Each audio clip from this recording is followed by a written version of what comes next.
So thank you for inviting me. Thank you for being there.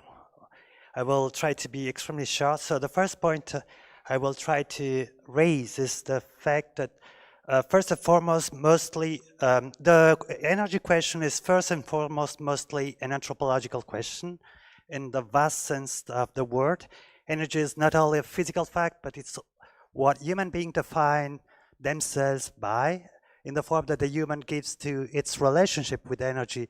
The form it gives to itself is decided. Mark spoke about architecture becoming, I'm quoting, a prosthetic amplifier of atomic energy. Beatrice demonstrated that only domestic space can make the energetic order of society visible. This is, on a closer inspection, a double thesis. Energy has above all an anthropogenic dimension. It is capable of producing the human in the sense of culture and our urban infrastructure, and vice versa. The human, in order to give itself a face, must be able to decide what form to give or how to make energy exist. It's also the result of yesterday's visit to the nuclear power plant. To visit a power plant means to see the foundation of the anthropological project of modernity, and it's a thesis that has been discussed very often. For instance, among others, Sloterdijk's latest book establishes a kind of parallelism between the atomic question and the conquest of fire and the Promethean myth. You know that anthropologists have actually shown how the so-called conquest of fire radically changed not only customs, culture, but also, so we began to spend less time in digestion, but also human anatomy and physiology. So we could say that whenever we have a new form of energy, we have a new form of humanity, and vice versa. Whenever we have before us a form of humanity, it's necessary to think of a mode of existence of energy. But it's not just about anthropology. Manipulating energy means reconfiguring the structure of the world and the nature itself. Fire was the first major tool for reconfiguring the landscape and the cosmos. This is why, in reality, any energy rationality presupposes a form of theological speculation, an idea how the cosmos comes into being and how the cosmos has to be produced. So the first point I would like to make is this one: Western modernity is a form of theology of electricity, which was formulated in Germany in the 18th century at the same time as Benjamin Franklin discovered the Latin root by a group of Protestant theologians, including Friedrich Christoph Oettinger and Procopius Divisch, who tried, this is a very famous book at the time, let's say,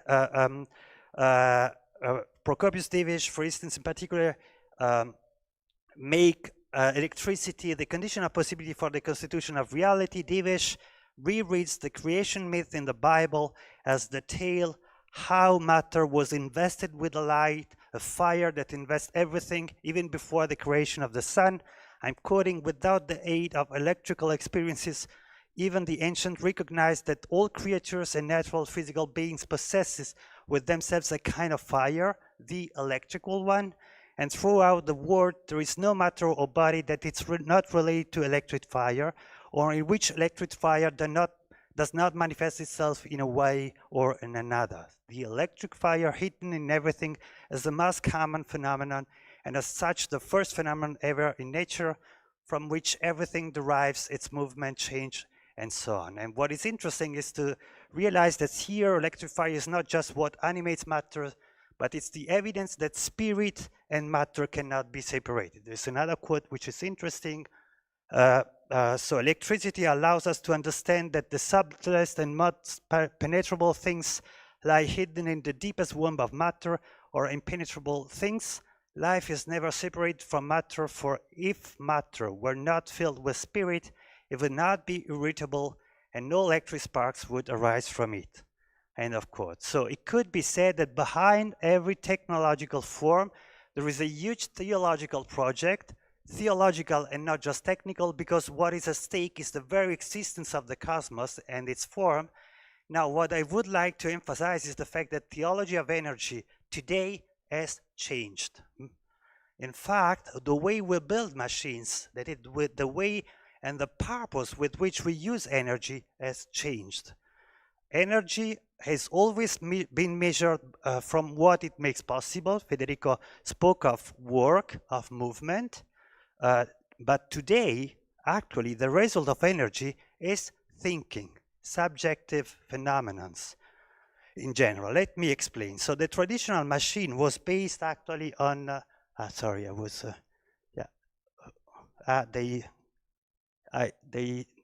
it's the wrong, it's okay, but this is the wrong PDF. I'm sorry. So the traditional machine was based on the imitation on the physical organism, according to the famous work by Ernst Kapp. Every machine is the projection of an anatomical organ outside the human body.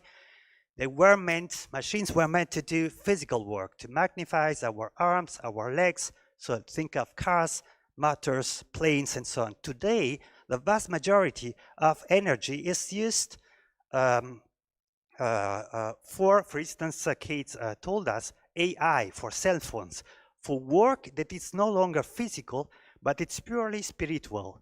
So which means that energy is today the condition of possibility for the existence of subjectivity. Machines are based on the imitation of the psychological life, and it doesn't matter if it's about intelligence, calculation, imagination, feeling, and so on. Photography, cinema, computers, but especially cell phones are an example of that. They project the psychological whatever, you can call it soul or whatever, brain or whatever, they project this psychological life outside of the human consciousness and anatomy. They make the psychological life a feature which can inhabit not only the human anatomy, but it can settle in any object. And especially, it can take life at any time. And it's because of this multiplication of psychomorphic machines that the myth of the contemporary world is, again, Pinocchio or Frankenstein. Energy is psychological work, not mechanical one. We could express this fact in a more technical terms by saying that the digital world that has given subjectivity, the digital world has given subjectivity a purely demonic form.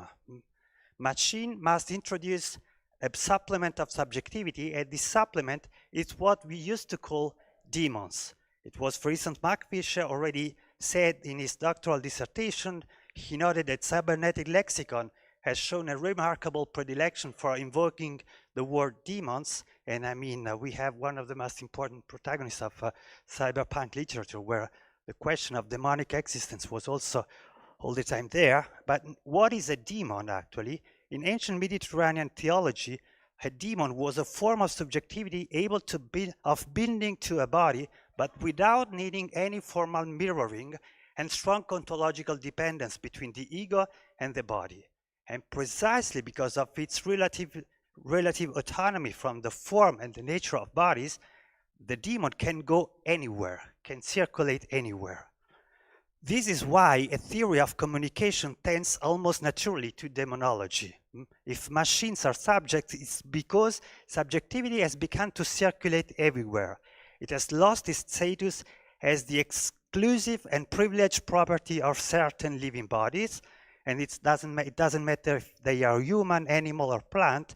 The question is no longer really, or not so much, to ask who is a conscious being, but to realize that consciousness is not a fixed attribute of the body that generates or housed it for months or days. Consciousness travels, circulates from one body to another, from here to you, and bodies are not substrate foundation roots, they are vehicles, elements that allows consciousness to circulate, to be transported elsewhere than where it was generated. It sounds strange, but the entire technological universe is defined by this demonological need. Every time you pick up a phone or a computer, leave a voice message or write a text, we technically become demons.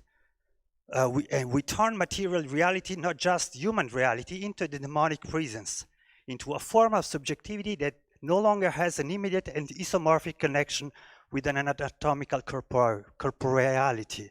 Our being I is no longer rooted in the anatomical body, no longer reflected on it, Precisely because of this, we can move anywhere, even thousands of miles away from our body, and vice versa. Precisely because of this, our ego, the fact of being an I, has nothing immediately human about it. I would like to conclude with an attempt to radicalize this new paradigm of energy theology in which we are now. It's a sort of reversal of Kate's question: if energy serves to produce subjectivity, if it's pure demonic and no more a purely thermodynamic force, how to measure subjectivity, psychological or cognitive? How to measure this subjectivity which is capable of circulating and multiplying itself? How to measure not only the energy it takes to think and to calculate or let something do it at our place, but the energy that a thought or an idea is capable of releasing. How to think as thinking as the new form of energy, which is quite rare actually, no? It's not so rich of thinking out there. So I have no solutions, but it seems to me that this is the perspective toward which it's necessary to work, and this is why physics must find a new alliance with art. Energy has become a metaphysical force today, and it's only by trying to build a paradoxical physics, a paradoxical physics of the metaphysics, a new energetics of thought, whose name is perhaps art, that we will come to be really a sustainable society. Thank you.